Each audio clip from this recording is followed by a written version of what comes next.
Theosophie und Rosenkreuzertum von Rudolf Steiner. Dritter Vortrag.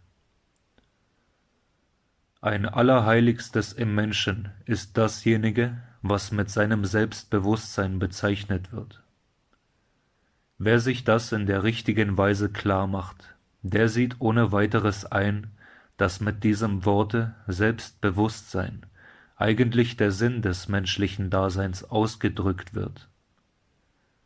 Selbstbewusstsein ist die Fähigkeit, sich als ein Ich zu wissen. Sie kommen am besten zu einer Vorstellung davon, wenn Sie daran denken, dass es im ganzen Umkreis der deutschen Sprache einen Namen gibt, der sich grundsätzlich unterscheidet von allen anderen. Das ist das Wort Ich. Den Tisch kann jeder Tisch nennen, aber Ich kann jeder nur für sich selbst sagen. Für jeden anderen ist man ein Du. Niemals kann das Wort Ich von außen an mein Ohr klingen, wenn es mich selbst bedeuten soll. Das hat alle Geisteswissenschaft empfunden. Die hebräische Religion sprach zum Beispiel, wenn sie von diesem Wesen des menschlichen Inneren sprach, so, dass sie das den unaussprechlichen Namen Gottes nannte. Man sagte nämlich, wenn das Ich ausgesprochen werden soll, muss es aus dem Mittelpunkt des Wesens selbst heraustönen. Kein äußeres Wesen kann den Namen aussprechen.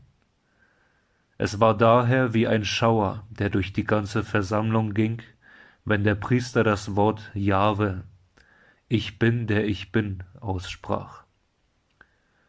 Da beginnt der Gott im Menschen zu sprechen. Das ist die reine, ursprüngliche Bedeutung des hebräischen Gottesnamens. Sie werden noch andere Namen kennenlernen, aber alle stehen in einem gewissen Verhältnis zu diesem einen Namen. Und mit diesem Ich bezeichnen wir das vierte Glied der menschlichen Wesenheit. Von diesem Ich aus durcharbeitet der Mensch die anderen Glieder seiner Wesenheit, den Astralleib, den Ätherleib und auch den physischen Leib. Soweit wir auch zurückgehen in der Entwicklungsgeschichte der menschlichen Wesenheit, die vier Glieder waren immer im Menschen vorhanden, und dadurch unterscheidet er sich gerade von den Tieren. Machen wir uns einmal einen Begriff davon, wie sich in Bezug auf diese vier Glieder der Entwickelte zum Unentwickelten verhält.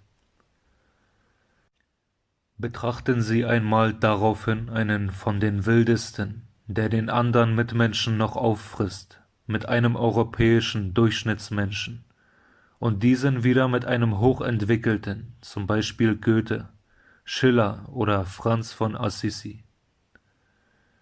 Jener Wilde folgt unmittelbar seinen Trieben und Leidenschaften, wie sie in seinem Astralleib enthalten sind. Er hat zwar schon das Ich, aber das ist noch ganz in der Gewalt des Astralleibes. Der heutige Durchschnittsmensch unterscheidet schon, was gut und nicht gut ist. Das kommt daher, dass dieser Mensch schon an seinem Astralleibe gearbeitet hat. Er hat daran gearbeitet und sogar einige Triebe schon umgestaltet zu sogenannten Idealen.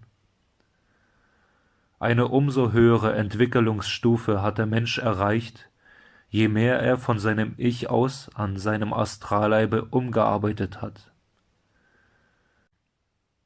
Der heutige europäische Durchschnittsmensch hat schon viel umgearbeitet. Eine Individualität wie Schiller oder Goethe hat bereits den weit größeren Teil seines Astralleibes umgearbeitet.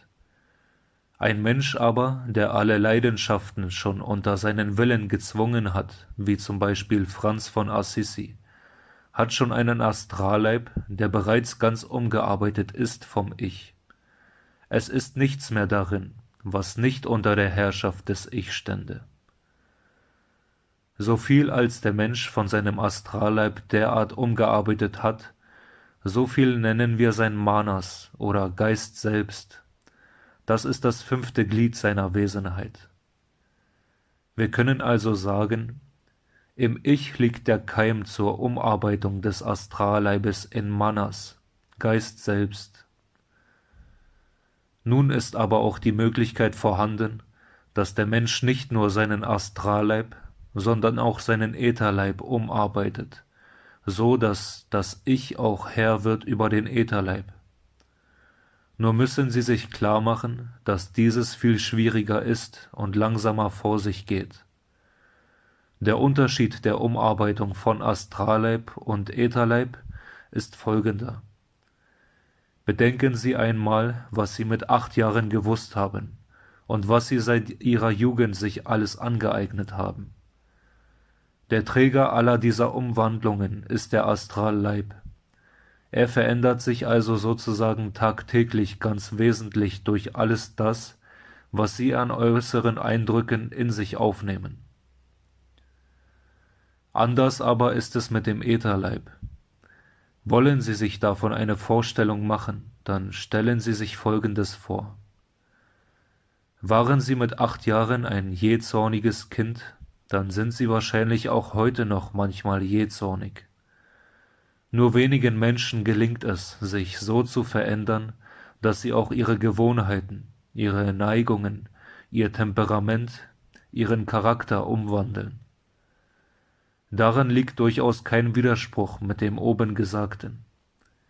Der Astralleib hat zwar zu tun mit Lust und Leid und unseren Leidenschaften, sind diese Leidenschaften aber zur Gewohnheit, zu sogenannten Charaktereigenschaften geworden, dann liegen sie verankert im Ätherleib.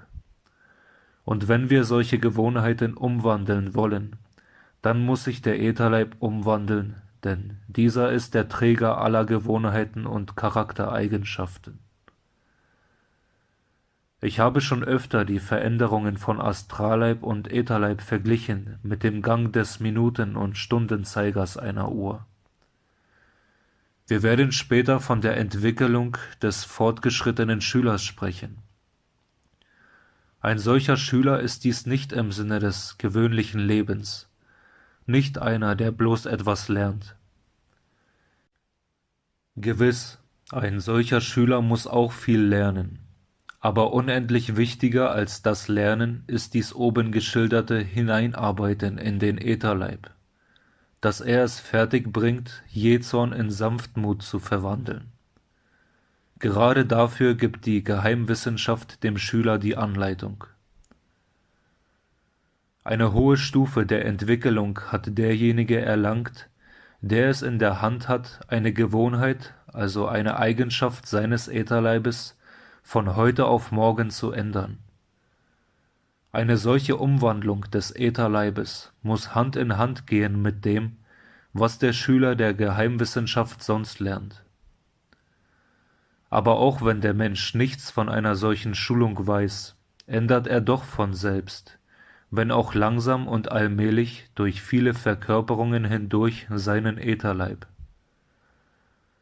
Und so viel nun von diesem Ätherleibe umgewandelt ist, so viel nennen wir Buddhi oder Lebensgeist, und das bildet das 6. Glied der menschlichen Wesenheit.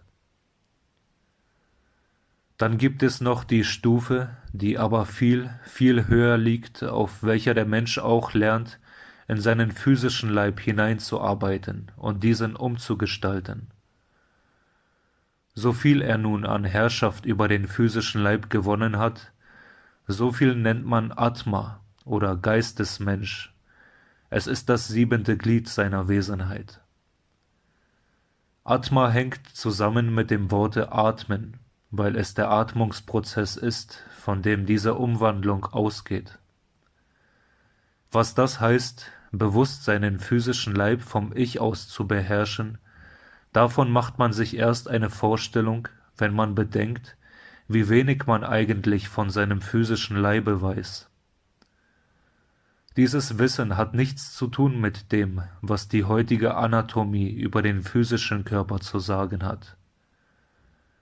Lange bevor es eine heutige Anatomie gab, gab es uralte Lehren, die allerdings nicht öffentlich bekannt geworden sind, in welchen Sie aber ein Wissen über das Innere des Menschen finden. Dadurch konnten diese alten Weisen zum Beispiel die Strömungen des Lebens und des Blutes verfolgen. Sie waren dadurch in der Lage, sich selbst innerlich anzuschauen, den physischen Körper zu beobachten in allen seinen Organen. Wenn wir uns so weit entwickelt haben, dann ist es möglich, dass kein Teilchen in unserem Leib sich bewegt ohne unseren Willen. Dann ist die Umwandlung in Atma, Geistesmensch. Nun könnte einer einwenden, der physische Leib ist doch das niedrigste Glied der menschlichen Wesenheit. Weshalb ist denn die Umwandlung desselben zum höchsten Gliede möglich? Gerade weil der physische Leib das unterste Glied ist, braucht es die höchste Kraftanstrengung des Menschen, um diesen Körper in die eigene Gewalt zu bekommen. Mit der Umarbeitung dieses physischen Leibes geht Hand in Hand die Erlangung der Gewalt über Kräfte, die den ganzen Kosmos durchfluten. Und die Herrschaft über diese kosmischen Kräfte ist das, was man als Magie bezeichnet. So besteht der Mensch in seinem wahren inneren Wesen nach aus 7 Teilen, aber diese 7 Teile gehen vollständig ineinander über.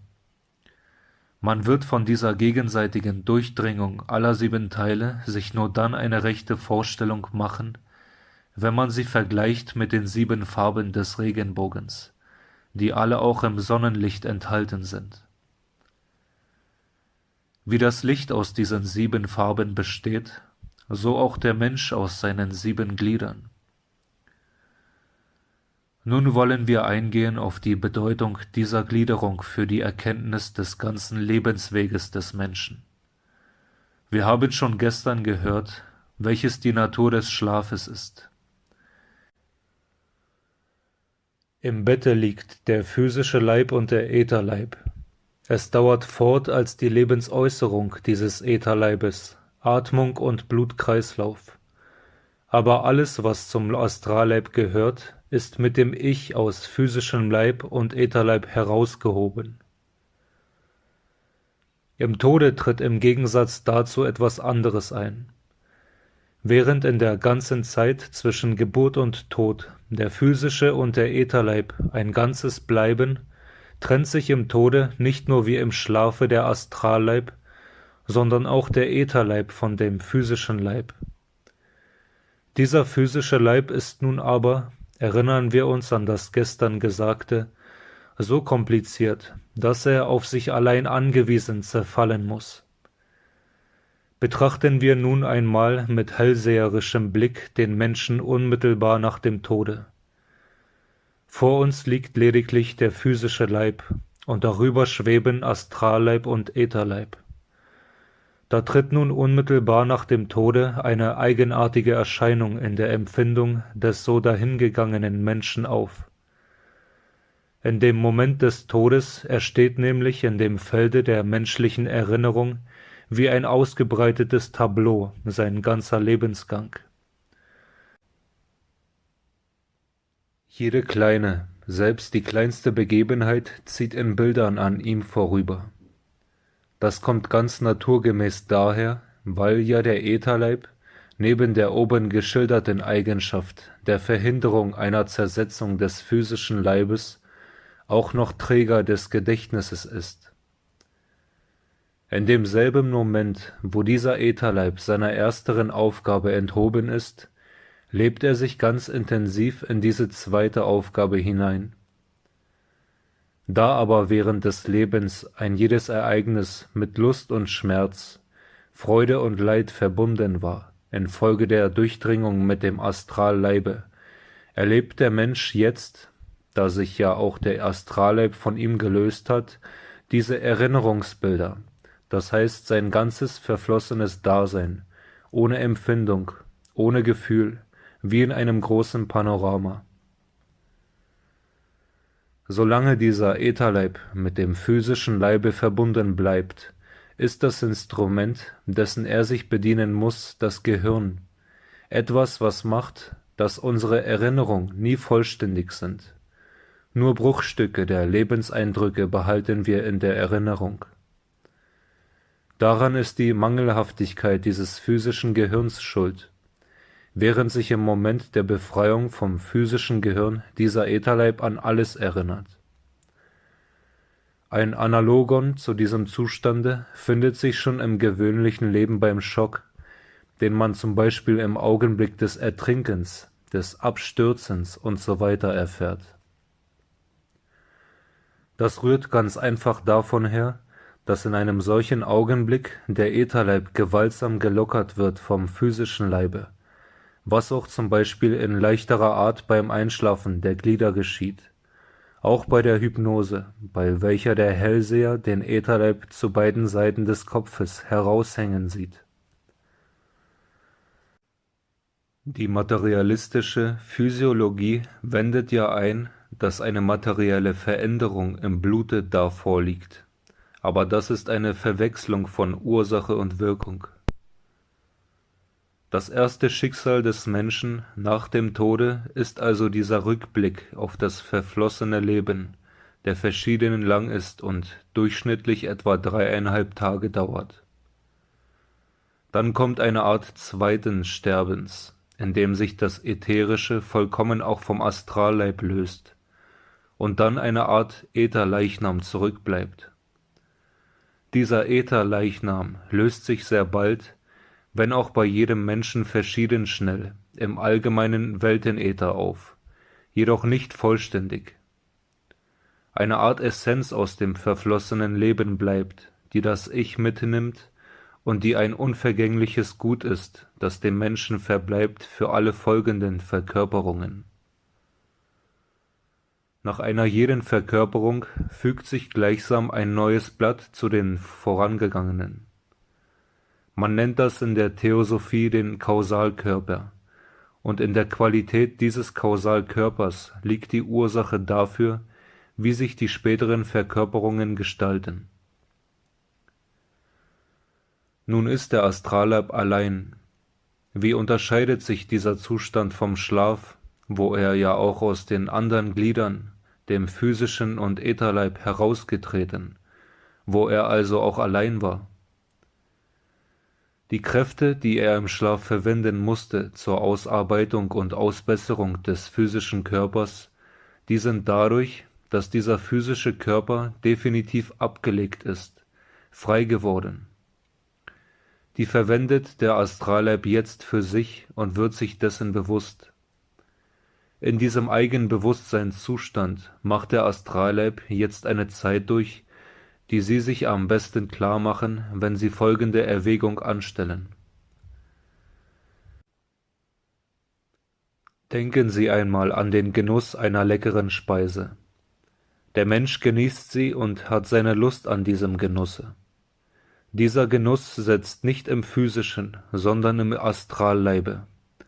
Aber dass dieser Genuss zustande kommen kann, dazu braucht er das Werkzeug, nämlich eine Zunge, einen Gaumen.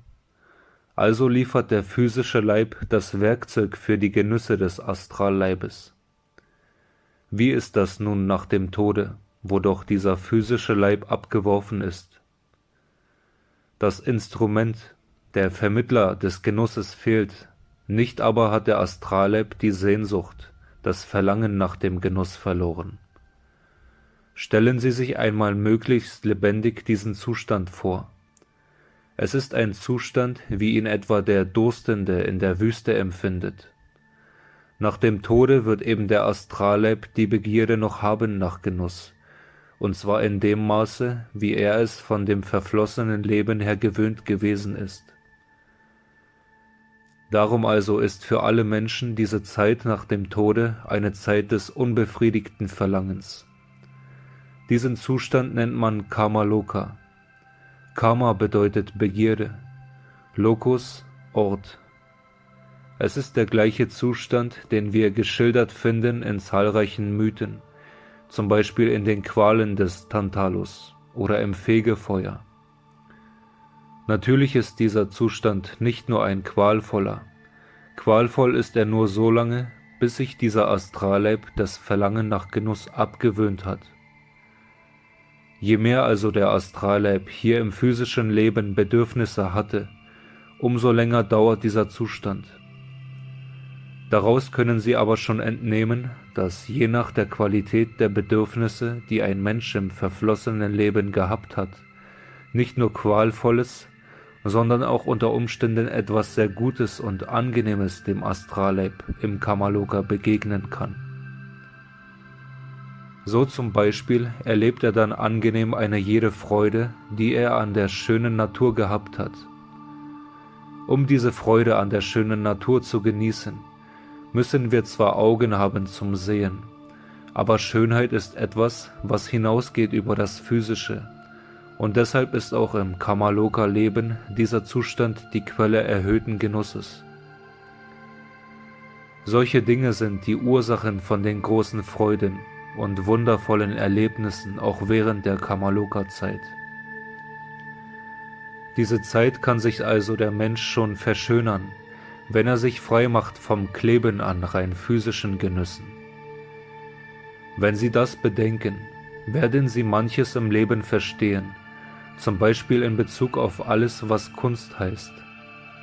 Je idealer die Kunst ist, je mehr das Ideale durchleuchtet, umso stärker und umso erhebender wirkt das Kunstwerk über das Leben hinaus.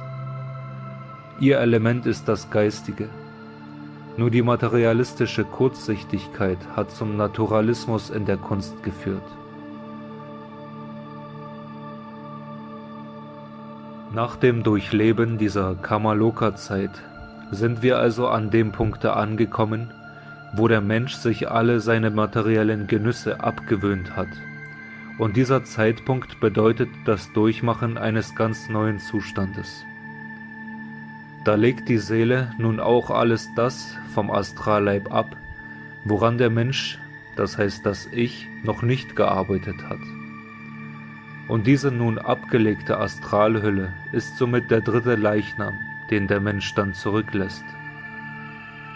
Und jetzt, nachdem das Ich mit dem, was es aus den anderen Leibern erobert hat, also mit der oben geschilderten Essenz des Ätherleibes und nun auch mit jener des Astralleibes eins geworden ist, geht es hinüber in das Geisterland. Und das ist jene Zeit, welche die Seele von da an bis zu einer neuen Geburt durchlebt. Das wollen wir dann morgen besprechen. Heute möchte ich nur das eine nochmals betonen: dass alle diese geistigen Welten fortwährend um uns herum und nicht in einem Jenseits räumlich von uns getrennt sind, so dass sie für das Auge des Sehers jederzeit sichtbar sind. Und derjenige, welcher in diese geistigen Welten hineinschauen kann auch jederzeit diese Schatten oder Schemen, denn das sind jene Leichname, sehen. Diese Leichname sind es gerade, die dann sehr häufig in die spiritistischen Sitzungen sich hineindrängen. Wenn aber die Teilnehmer an einer solchen spiritistischen Sitzung einen derartigen Astralleichnam für die betreffende Individualität selbst halten, so ist das ebenso töricht, als wenn man den physischen Leichnam für den Menschen selbst ansehen würde. Daher zeigt dieser Astralleichnam, denn es ist ja gerade das, was das Ich nicht gebrauchen kann, bei solchen spiritistischen Sitzungen sehr oft lächerliche Züge.